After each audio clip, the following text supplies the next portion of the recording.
but I may not. Okay, so as I said, these are relevant project management templates that are very useful in planning project from start to finish.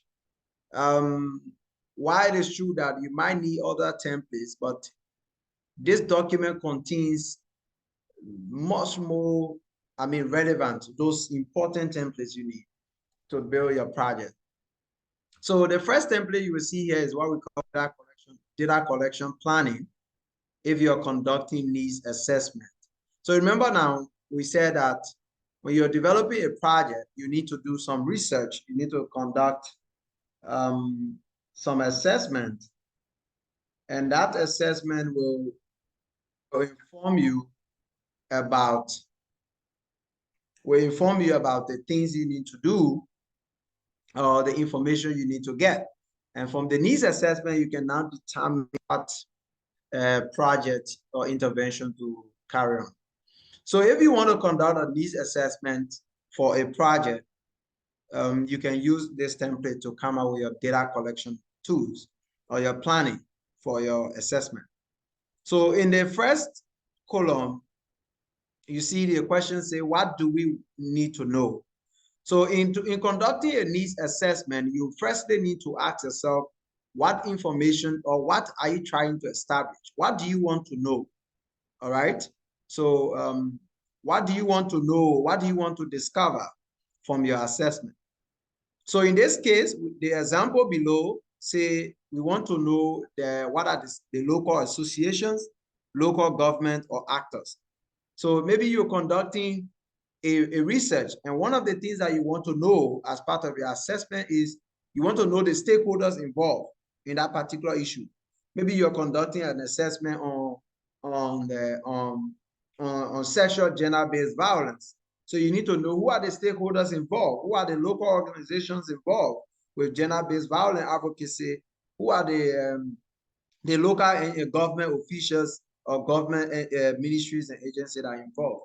So that is trying to answer your question on stakeholders, right? Then the second column is who or where can we get that information from? So this is called data sources, all right? So we call that data sources. So this is where are you going to get your data from? Where are you going to get the information from? So the example says meeting with community association or cooperative. So we meet a community association to ask them about the local organizations or local institutions that are involved with the subject that we're trying to establish. Then the next thing about what kind of human resources will be required? Who are the people to be involved with the research? So we may say experienced field agent who will have to go in the field to collect data.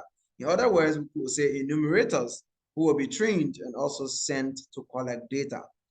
And then you have what kind of budget will be required? What are the resources needed in terms of material equipment? So you got transportation, you got lunch, you have office materials and other things that you may need to conduct or to collect the data. Then how long will the data be collected for? What's the time frame? We said 2 days of field visiting. So within 2 days, we'll be able to establish the stakeholders. We'll be able to analyze the stakeholders or gather data on the different stakeholders. Then the next one is how is the household disposal for waste? So there's a whole case study project on sanitation, on the hygiene, and also water access to safe drinking water. So it's a kind of project that seeks to reduce or to create access to safe drinking water and also reduce waste. So you'll be able to see more about what you see here, what you get here. So there's just an example of how you can add as many rows as you want based on the kind of information you will need, right? So it's just a data planning process. Then the next one, you have stakeholder analysis matrix. Now, after you have done your assessment, you will need to analyze your stakeholders. But after you've gathered the data on the different stakeholders from your assessment, this is a template that you can use to analyze stakeholders. So The first column here talks about stakeholder description. This is where you will describe who the stakeholders are, all right? And then what category of the stakeholders they belong to. Are they users? Are they sustainers? Okay, are they influencers? Remember, we talked about different kinds of stakeholders. So you need to tell us what category they are found in. Okay, are they users? Are they sustainers? Are they funders? Or what kind of category? And then what's their interest level in the project? So you want to know the interest in the project. Then what's their power and influence on the project? What power and influence do they have? And what is the relationship they have with the project? What is the connection they have with the project? Some of them will be providing support, the funding.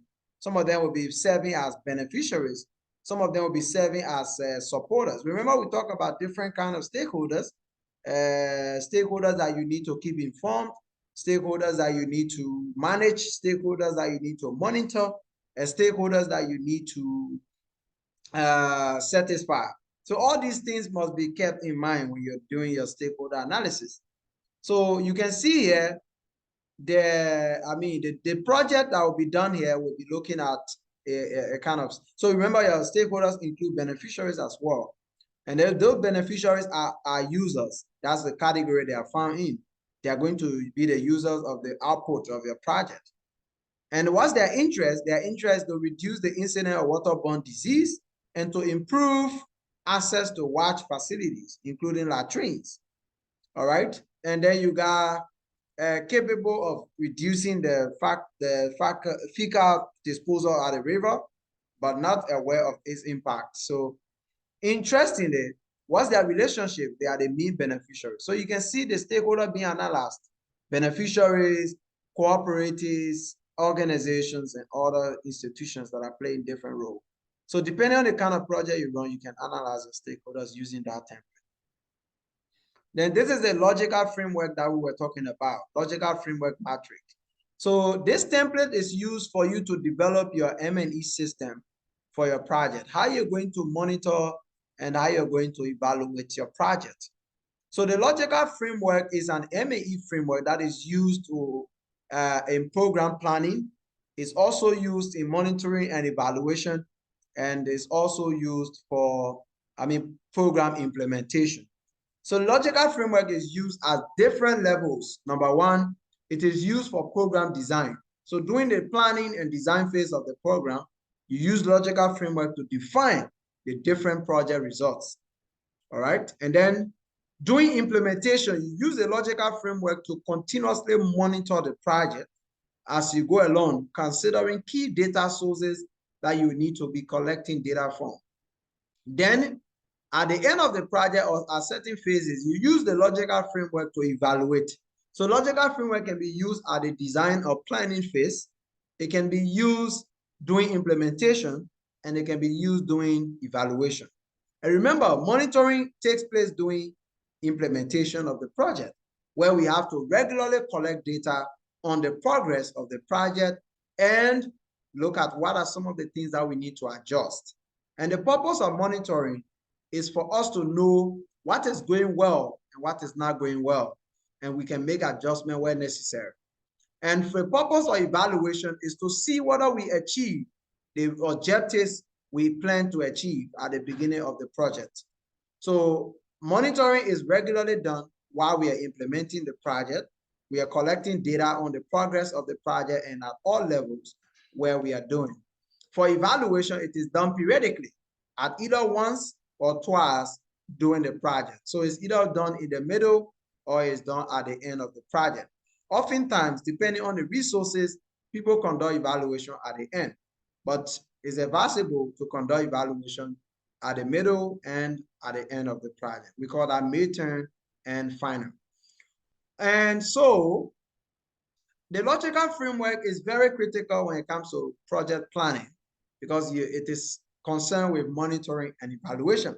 Every donor will be concerned about how you monitor and evaluate a project.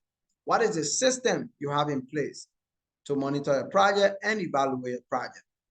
So in the logical framework, that we call it 4x4 matrix. Why? Because we have 4 in the column and we have 4 in the row. 4 column, 4 row. So we call it 4 by 4 matrix. So in the first box, we have the goal of the project. And the first row is where we have the project goal. In other words, the overall project impact. And then in the first column, we have description. Description is where we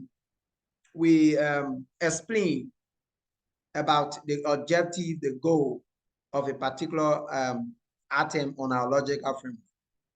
Then the second column, we have indicators. Indicators are signs, or indicators are measurable variables that show progress or success. So for us to be able to achieve our project goals, project objectives, there must be some signals that we need to know if we are achieving it or not. What are we going to be measuring? What are we going to be looking at to see that if these things happen, then we tell that the changes we wanted to make have happened? So there must be some variables that we need to monitor and evaluate. These are indicators. Indicators have two categories or two types. You have qualitative indicators, and qualitative indicators are non-numerical indicators. Those can be description or some form of non-numerical evidence. And then you have quantitative indicators. Those are indicators that can be quantified, often expressed in percentage or numbers or scale or rate, or ratio, but they are often in numerical value. And so most often you will see projects communicate indicators in quantitative data because it's very much easy to determine and also very easy to measure, because indicators are looking at measurement. And when you talk about measurement, you're looking at numbers. So in MAE, we advise and often suggest that your indicators should be quantifiable. And that's why we said goals, objectives must be SMART. And when you look at the word SMART, S-M-A-R-T, the word S stands for specific, while the M stands for measurable. That measurable is talking about measurement. So to be able to measure, we need to have some numbers, and that is the indicators area. In the third column of the logical framework, we have means of verification. The means of verification is looking at what we call data sources. All right, it is shortly called MOV, means of verification. This is the source of data to be able to verify your indicator. So for the example here, the project goal is to improve the quality of river water in the Delta River. So the whole project goal is to improve the quality of water in the river. But to improve the quality of water, you have to reduce the pollution in the water. So for you to reduce the pollution in the water, you have to deal with the root causes of that pollution. So what is bringing pollution in the water is because people are putting dirt in the river. They are throwing dirt in the river because they don't have access to probably a latrine system. They don't have access to disposal system or landfill. So because of these challenges, it affects them and they are not able to manage waste. As a result, they use the river as an option for disposing waste. And so because of that, there's huge pollution in the river, causing what we call waterborne diseases and other forms of illnesses. So our goal is to improve the quality of river water in the Delta River, thereby reducing waterborne diseases and improving health. That's the overall goal. Now, what is the indicator to show that the water quality has improved? The indicator here we're going to be looking at will be percentage reduction in the presence of pollutants in the river. So we're going to see to what extent is the water polluted.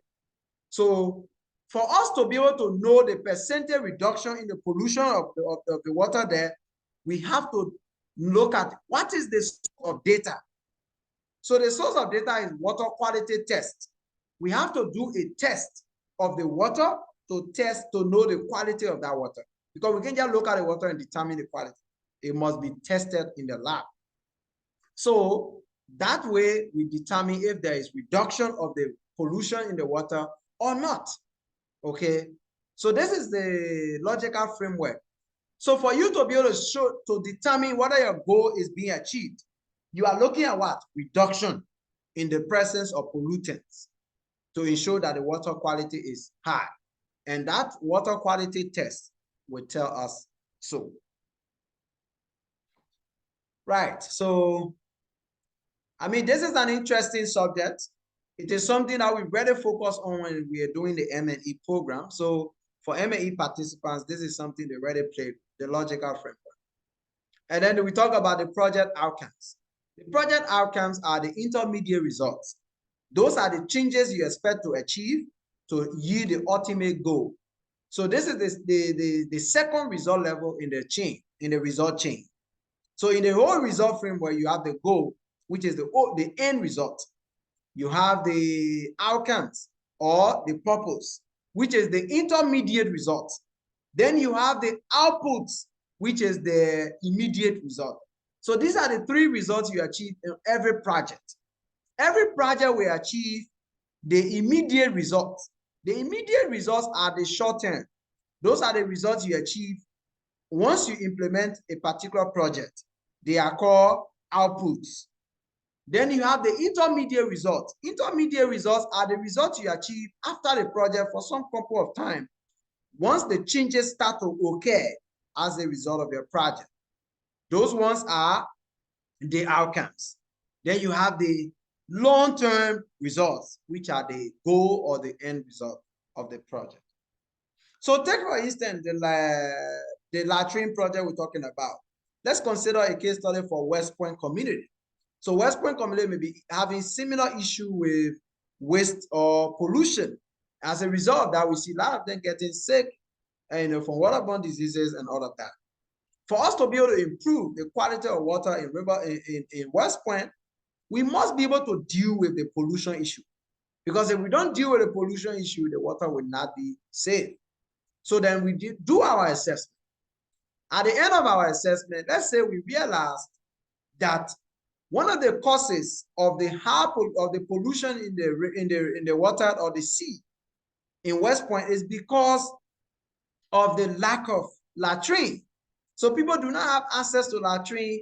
The only option is to go and defecate at the seaside or the Atlantic Ocean. So for us to solve the problem, we must address the root cause. And that root cause is to ensure that they have access to latrine.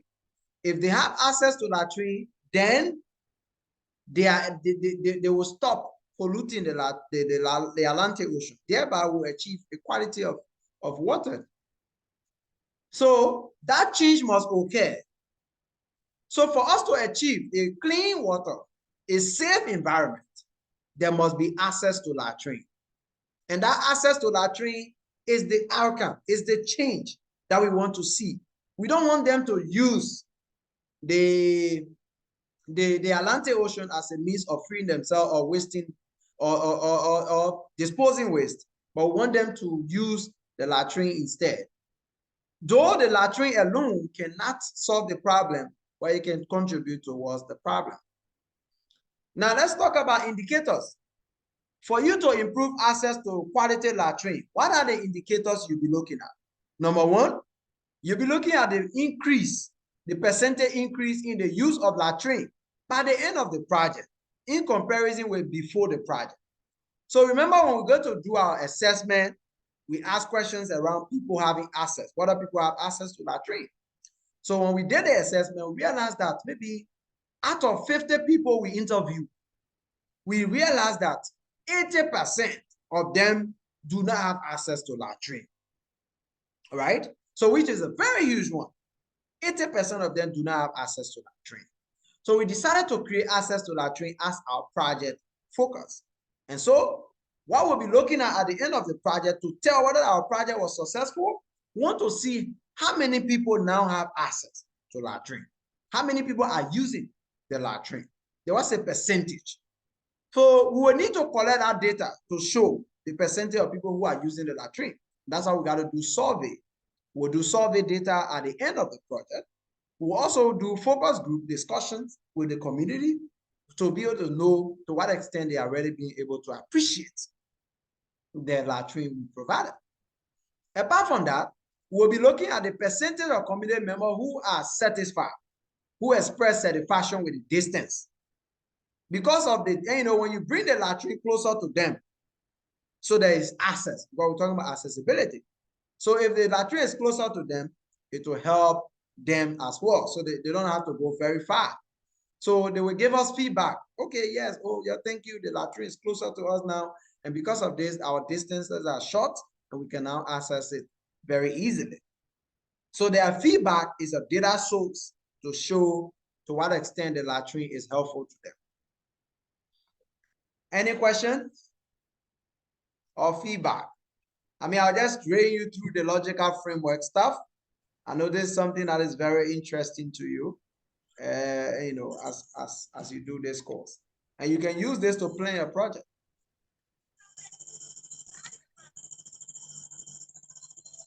Yes? Yeah, Mohammed. Yes. Thank you so much. I think this is what I was talking about. But then other people say are not important. This one also make it very easy to plan even the project. Because you now have more work to do yourself. When you know what you're doing, it's very easy to do, to use a logical framework and get all the project items into the logical framework. Thank you so much. Because when I saw that, I was thinking about the M&E aspect that we did, but again, I didn't know that you were useful again, so you can use the same template and then do your work. So that's what I saw when I saw it. I said, no, I got to ask a question. So thank you so much for elaborations. Sure. The logical framework is one of the simplest framework or tool for planning project. It's one of the simplest framework for planning project. And it helps you to visualize your project in a simple chart or table like this, where all your key items of the project are there. The project goal, outcomes, outputs, and activities, including the resources and input. So when you go below the template, let me take you below the template. You see here, you see input. You see input. And even here, you have what we call cost. You can include cost here. So you can say this project costs 1 million. I mean, just an example. So there's a cost portion as well, while you have the resources. So right here, you have already summarized the entire project in a simple logical framework. In fact, the logical framework is also used in developing project proposal. May I tell you something? It's one of the most effective tools for developing project proposal. One of the most effective tools. I mean, like recently I was working with a group trying to establish an initiative. And so one of the things we did was, the first step was to conduct an assessment. And so we did a survey and we have been able to analyze the survey. Now we're developing the project plan. We're developing the plan of the project. And so we're using the logical framework approach to define a project in a simple way. So this is what we've done. And I was able to develop the logical framework for that project in making sure that we have all the different results, the data sources, the indicators and assumptions are all there. So it makes it so easy for us to develop it. Now, for us to come up with a full project proposal, we just need to define a project background, which will be using the assessment results, communicating the assessment results that we conducted, and then we come up with the project goals and the requirements, which are already in the logical framework. We're just going to be explaining them in more detail, in the proposal. But this is very important, and it's a very easy tool for us to use in planning our project, right? So, I mean, I'll encourage you to practice it and see how far you go. Yeah, so Mohammed, as you say, regularly for me, I will use it, particular logical framework. I just plan my project easy because it make it very easy to plan your project, not get more headache to go through. Because all the items you need are in the project. All right, you just need to where to pull it, the different component where to put it. That all you need to know. But for me, I will use this one to just do it easy for me. Yes, but even though you use the logical framework, the project plan is still not complete because the logical framework will not address so many other components of the project. One, the logical framework will not give you a detailed understanding of your stakeholders. So that's the reason why the project charter is important. So when you do the project charter, you will be able to itemize the different requirements for the project separate in all those key sessions. So you will detail the stakeholders different. You will detail your objectives. And of course, you can develop the logical framework, take the objectives from here, place it in your template, take the goals and place it, your indicators are all there, measuring your goal. And then you look at the issue of timeline. Logical framework doesn't address timeline. So you're able to clearly picture the timeline for your project. So you see the logical framework alone is not enough or sufficient for your project. Logical framework doesn't address budget. It only gives you an analysis about the resources you need and the cost, but it doesn't help you to do a proper budget. It doesn't itemize it at all. So you still need another tool to help you develop that. The logical framework doesn't give you a clear picture of your, how do you call this, a communication plan. It doesn't give you that. It only helps you identify data sources for your monitoring and evaluation purposes. So you still need a different tool to develop a communication plan. So in short, in other words, logical framework, while it is easy and very simple to use to plan a project, it is still not sufficient for a project planning. But it is very important for monitoring and evaluation because it helps us to really be able to understand our project results and know how we are going to measure them and what data we need to collect and how we're going to evaluate them. So it's important for that.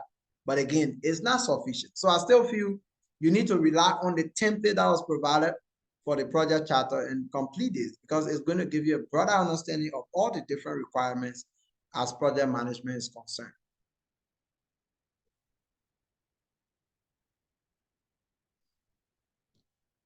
Yeah, so I hope that helps, but you still can do the logical framework, which is an important one. It's going to make it, as I said, you can use it to develop a proposal. So when you do the logical framework, it makes it easier for you to then improve on your proposal.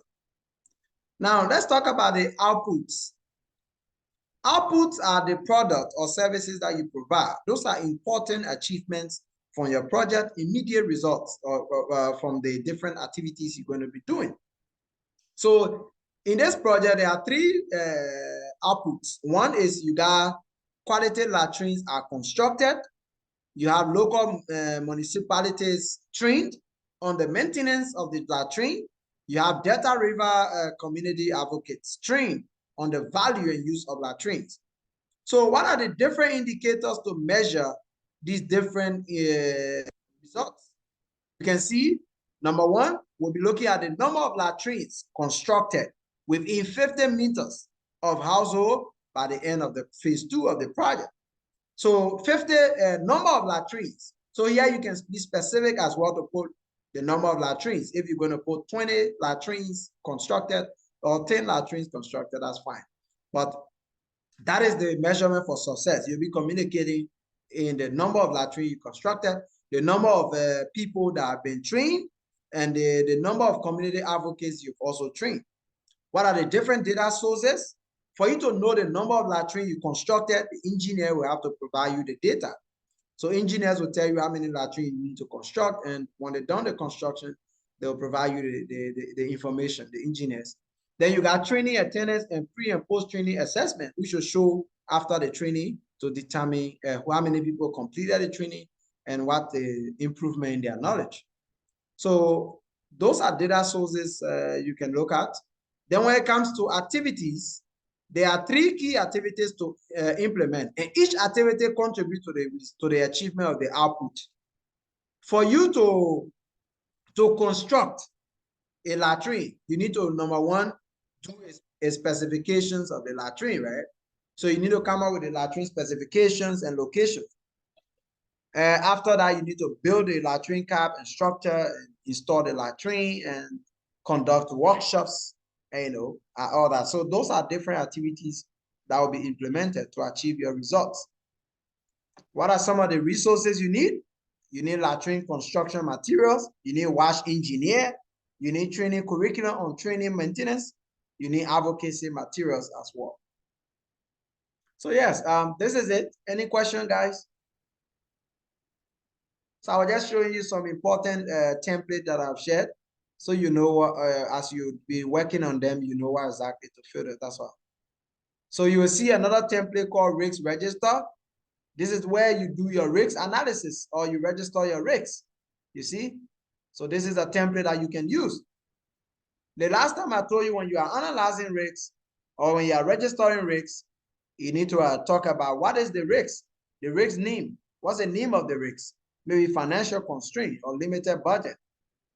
That could be a risk. And what's the probability? How likely is it to occur? How likely is that risk to occur? So you can do your risk analysis on a scale of 1 to 10. You can use a scale of 1 to 10. How possible would that risk occur on a scale of 1 to 10? So you can see the example here, it says 6/10, meaning 60% likelihood that this risk will occur. And then you got the impact. What is the impact of this risk? When this risk occur, how is it going to impact your project? So we got 5/10, which is 50% impact on the project. Then we got risk score. What is the score of the risk? The score is 30 points. So it means that your risk has an implication of 30. And how did we derive at that 30? It's simple, right? We just multiply the 6 and the 10.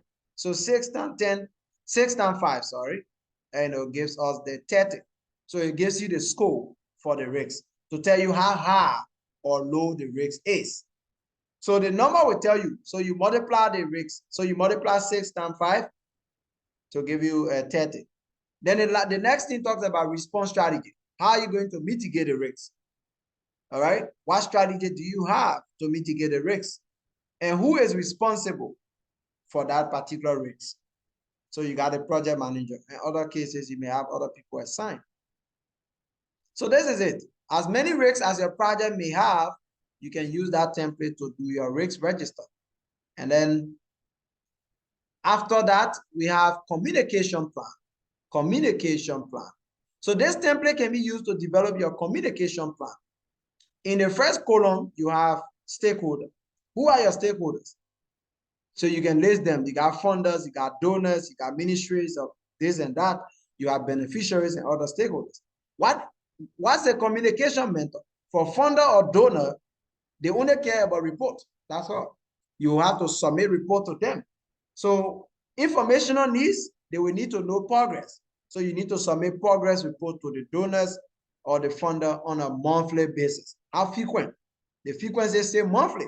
Sometimes some projects will say quarterly, depending on the arrangement in the communication plan. So this template is a simple template, and you can use it to develop your communication plan. Who is responsible? Project manager for the monthly report. So you see, it makes it very effective as well. Then you have your stakeholder engagement strategy. How do you engage your stakeholder after analyzing them? So you can have the different stakeholders and the way you engage them as well. You can use that template to do so. You got the RACI matrix. Any of you remember this? I talked about it in the last class. RACI, R-A-C-R. Do you remember that?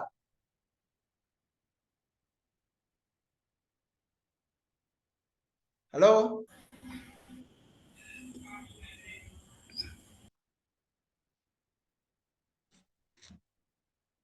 Hello?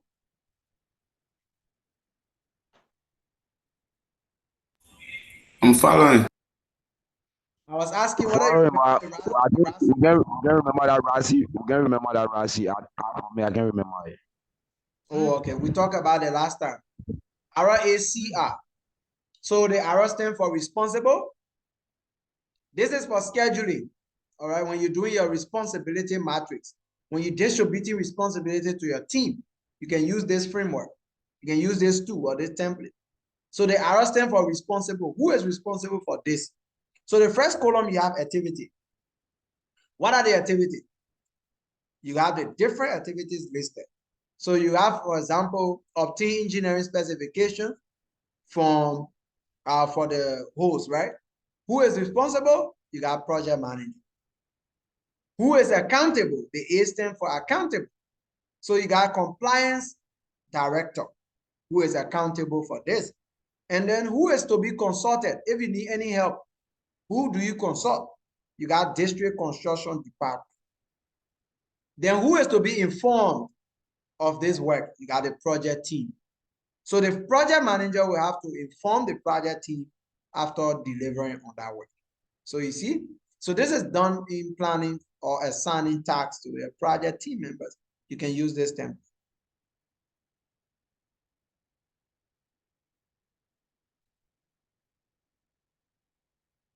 Then you have the budgeting. So you got some templates here that you can use for budgeting.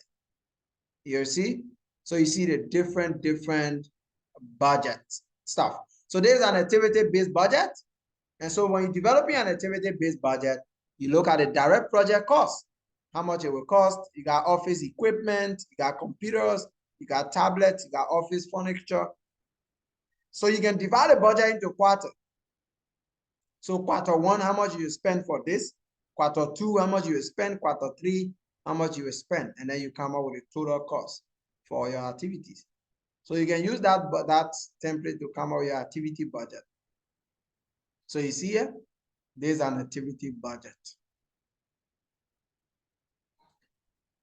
Any question, guys? So you see, you can illustrate your budget here like this. So you got the different activities, and then the cost, which is the planned cost, and then which month is it going to be used in. You can do this in Excel. I mean, you can just copy this template and paste it in Excel so that when you're doing it, you just calculate on your own. You can just do this Excel, very easy to do. So you got first month, second month, third month, and so on. So the first activity, maybe you'll be implemented in the first month. How much are you going to spend on the activity? Now, in budgeting, there are two things you need to keep in mind. Number one, planned cost and actual cost. What's the difference between planned cost and actual cost? Who can share?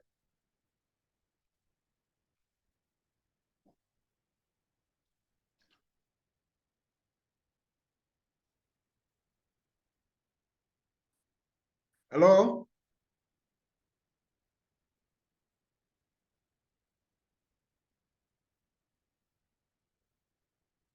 Hello? Hello, sir. I was asking, what's the difference between planned cost and actual cost? Anyone can share?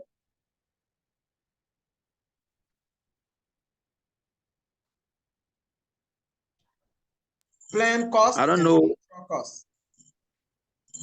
Planned cost and actual. You say planned cost and what? Actual cost. Actual cost. Yes. Planned cost and actual cost. Yeah, let me try. This is my first time. Let me try. For me, the difference there is that the actual cost is in bulk. All right, it's a total. Maybe for the project, I say 8 million. It's a total, but the planned cost is only that you break down to activities. All right, maybe the 8 million, say maybe the 1 million going for going for car purchasing a car, or maybe 200,000 going for purchasing of input. So these are planned costs for me at least. So the breakdown of the money to per activities is what I refer to as planned cost. I don't know what I write, but that's what that's my idea. Okay, anyone else?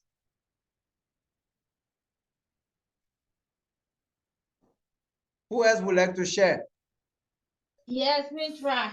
Yes, my network driver just got online. So what the question? Go ahead, Teresa. Yeah, so the planned cost is the amount you indicate when you are doing a budget.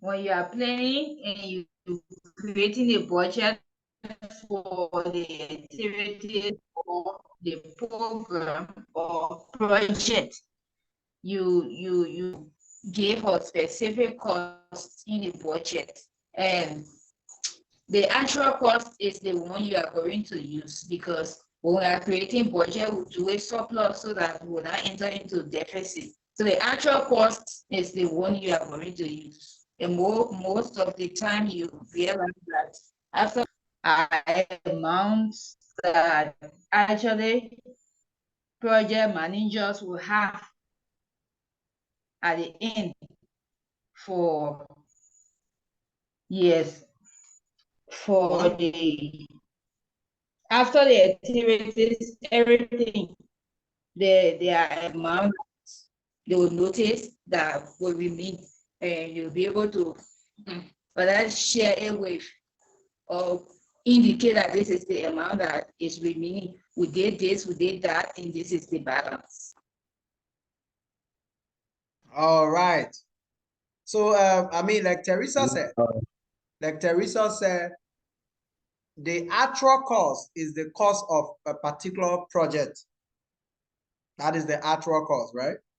Like she said, while the planned cost is the one that is going to be used. But like she said, normally you don't want to put the exact cost for it. You want to include something there in case of any changes as well. So let's say to do a particular work, it will cost $1,000. That is the actual cost to do the work. That's the actual cost, right? That's the actual cost you put to do the work. But in reality, the work can be done within for 800. It can be done for 800. So the 800 becomes your planned cost for you. You know that this work can be done for 800 as a plan. But then your actual cost now becomes the 1,000 because you want to have the extra 200 just in case of other things that will occur. So even for procurement, it sometimes happens, right? So procurement officers have the planned cost and actual cost. You went in the market, you did your assessment, and they told you this thing is being sold for 150. That 150 is the actual cost of the product or the item. Now you put the 150 as actual cost, but then what's your planned cost? Let's say you have budgeted 125, or you are waiting to pay 125 instead of 150. 150 becomes the actual cost, while the 125 becomes your planned cost. That is why you have to pay for that particular service. So it is the same thing in project. And remember, we said these things are done to help you not to experience budget constraint and to help the project have enough resources for emergency or other risks that may affect the project and will require additional resources. So you have the actual cost, which is there, but then the planned cost is what the project can work in, which is the planned cost, and is normally below the actual cost. And just in case the project cannot work within the planned cost, then we can look at the extra amount within the actual cost to be able to implement our activities. I hope that is well understood. But when you're developing a budget, you're not going to go plan actual cost and send it to people. No, because you don't have to send that to, I mean, you can do a budget like that and send it to someone. But internally, it is within. You know that this is what you have. It's like going to buy. It's like going to buy in the market, all right? Going to procure. You can go to the store and tell the store, say, I came to buy, but I only have 100 out to buy this thing. You have to firstly ask for the price. And then when they give you that price, before you then tell them how much you can afford. That is how it works. It's difficult for you to just walk in the store and tell them how much you have to pay. Why if you are charging below, why if you are paying them more than the amount that it is sold for? Let's say you're waiting to pay 100, it is sold for 75. Maybe they wouldn't tell you, so they will allow you to pay the 100 for it instead. So you don't have to be fast to say, I have this amount, I want to buy this. So normally we ask for the price because we want to know whether it fits within or we can still negotiate afterwards. So yeah, that's an important concept to understand. Any other question or feedback, guys? So far, so good. Those are the things that I have to share. I mean, I needed to share with you those important templates, and I feel they're really going to help you a lot. Any questions or comment? Any questions or comment?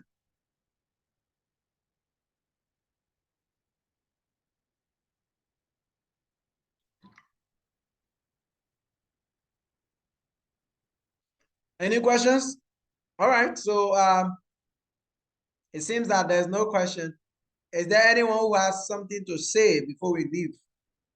Maybe you have a comment to make, or you want to share key lessons you learned from the session. If not, then we can call it a day and continue tomorrow. So tomorrow we will be finishing with project planning on tomorrow with the other key aspects as well. Yes. Yeah, Mohammed. Hello. Yeah, Lawrence. Yeah. So as it relates to the test in the chat, can I still do it? Yes, you can. You can. Except I check whether it's still available. If it is not, maybe I'll open it for some time for you to do it. And Teresa as well. I think she needs to do it. So yes, I'll open it maybe in a minute. But I will check whether it's open. If it is not, I'll open it. I'll allow you to do it maybe between now and tomorrow. How did not do the test, Mohammed? Yeah, the same way. Between now and tomorrow.